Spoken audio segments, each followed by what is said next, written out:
Yay! Happy Spooky Week. It is my favoriteest time of the year. Halloween!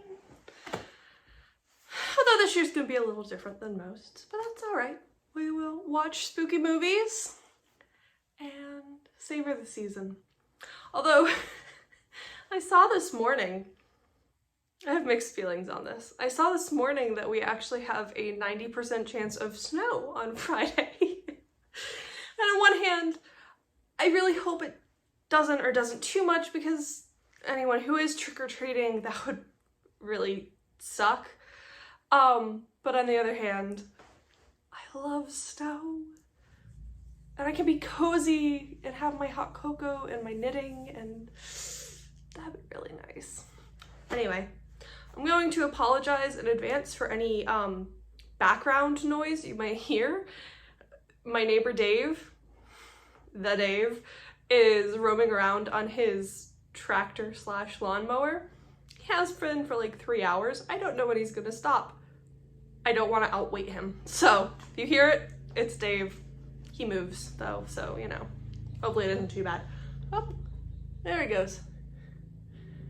It's funny, you can kind of track him through the neighborhood by listening to the noise level of his tractor. But anyway, let's get down to the goodies. I haven't been making that much. I want to make everything, but at the same time, I'm kind of like, just gonna sit here and knit hats and read books. I have been reading a lot of books recently, so that's always good. But anyway, let's start with the hats. So you have seen hats 1 through 6, because I've posted them on Instagram. But this is hat number 7, which is just a fun cabley girl, with really nice thick double brim. So that's super cozy. Quite pleased with the way it turned out too. It feels nice on the head. You know, some hats just fit really well. Feels good. So there's that. And then hat number 8 is actually kind of a pillbox hat with, again, a really thick, kind of cozy brim.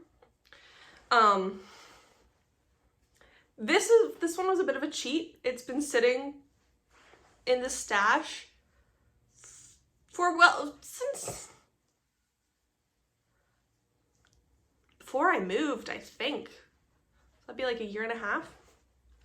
And I just needed to finish the brim. So I did that last night while I was watching a few episodes of West Wing, and it's done, so I can claim hat number 8, which is great. And at lunchtime, I cast on for hat number 9, which right now looks like not a whole much, just some dark gray ribbing. But I'm going to pair the dark gray with this fantastic handspun that's been in the stash forever. Maybe you know where it came from. It's been started as many different projects. None of them quite worked out. But I'm gonna hold it double because it is quite fine. It's probably like sock, maybe even lace actually. It's very fine. Whoever spun this did a beautiful job. But anyway, I'm gonna hold it double because it needs to be used, and do kind of a check diamond pattern with it, with the dark gray. So that'll be pretty. And maybe I'll make some matching mitts if I have left over, which I should. So that's not gonna take very much. Then, that's all I really have for knitting. I've just been knitting hats, lots and lots of hats, which hasn't gotten old yet. I'm still very much enjoying it, and it's remarkably satisfying. It's kind of cathartic. It's like, just make them all. It's a balm to my soul, because my soul wants to just make everything. But in reality, I don't have time to make everything. Although I was thinking about it the other day, I think I want to knit Tanner a sweater vest. He is embracing his grandpa-ness. He's finally fallen to bow ties, which I've thought he should wear for, you know, years. But anyway, he's finally going for the bow ties. And I think he would get a lot of use out of a sweater vest. I texted him and I asked, like, you know, would you actually wear this? He was a fan. So I might start looking at some good masculine yet restrained sweater vest patterns. We'll see. That could be a fun project. And he's tiny, so it'd be pretty quick to knit. Especially no sleeves. But anyway, I have finished all the birthday cards for this year. So these are all the birthday cards for the list until December, end of December.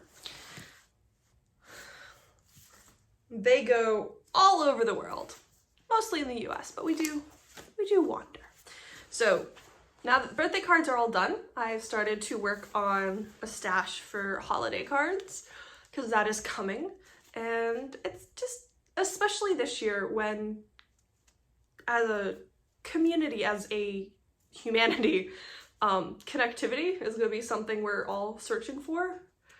I think it's going to be really helpful and happy and pleasant for me, at least, to be able to contact and connect with all these people from all over the world and all over the country with so many different experiences, and I think it's gonna be a happy thing. So to make sure I can do that, because you know, it takes some time to make these cards. I started last weekend. Started to make pretty cards. So I will show some of those once, you know, it's not October. Because even for me, even though, you know, I am making them, it's kind of early for Christmas. You do what you do. Then I had a really fantastic buy nothing find. So we all know vintage buttons are glorious. And there's never really such a thing as too many buttons to possess. So somebody posted that she had a tin of her grandmother's buttons, which for me was like, must have. And it's loud, hold on. It came in this really beautiful tin. And it's from Belgium. It's got a trademark on the back. It's just absolutely gorgeous. And she said it was her grandmother's buttons, but it was her great-grandmother's or great-grandfather brought back the tin. So it's quite old. For all I know, it was a cookie tin from the 1940s, but who knows? It's pretty. And we have buttons. I thought these were kind of especially neat. They're very three-dimensional and very textural. Super cool, and there's a bunch of them. But, you know, whenever you have, focus, there we go. Whenever you have new buttons, there's always something cool to explore in them. I really like this one too. There we go. So I'm excited to have more buttons to play with. And I don't know what I'm going to do with the tin. It's not in great shape, but it is very neat. So, I don't know. I'll figure something out.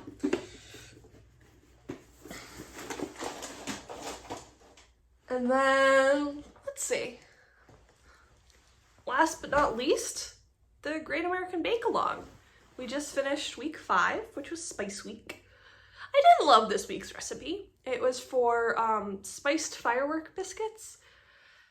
They were good, but when I hear spiced biscuit, I want spiced biscuit, and it was more subtle. So there was quite a lot of cardamom, which I do quite like. but paired with zested lemon and orange. And that was the only spices. A little bit of salt, but like that was it. It was very light for my taste. And then you do a royal icing on top, which is just egg whites and powdered sugar, so it's quite sweet. To me, it wasn't particularly spicy. They're good, but they weren't what I was looking for. So, oh well. It turned out pretty. I will put a picture in for you here of that.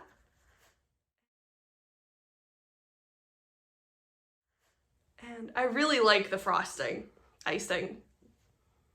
I wonder what the difference is. I'll have to look it up. What's the difference between frosting and icing? Inquiring minds want to know. But the recipe itself actually had you making tiny little piping bags of different colors of royal icing and then icing fireworks.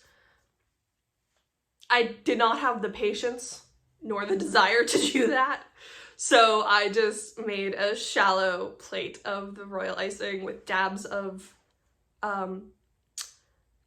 colorant and kind of swirled it around with the toothpick, dipped my cookies, pulled them out, made kind of a cool marbly tie-dye look. So I'll take it. They look pretty. They taste good. I did pawn them off. It's a big plate of them. I pawned them off on Shayla and she took them into her internship. So the interns are feasting on cookies tonight. But anyway, that's what I've been up to. Can't wait to see you soon. Bye.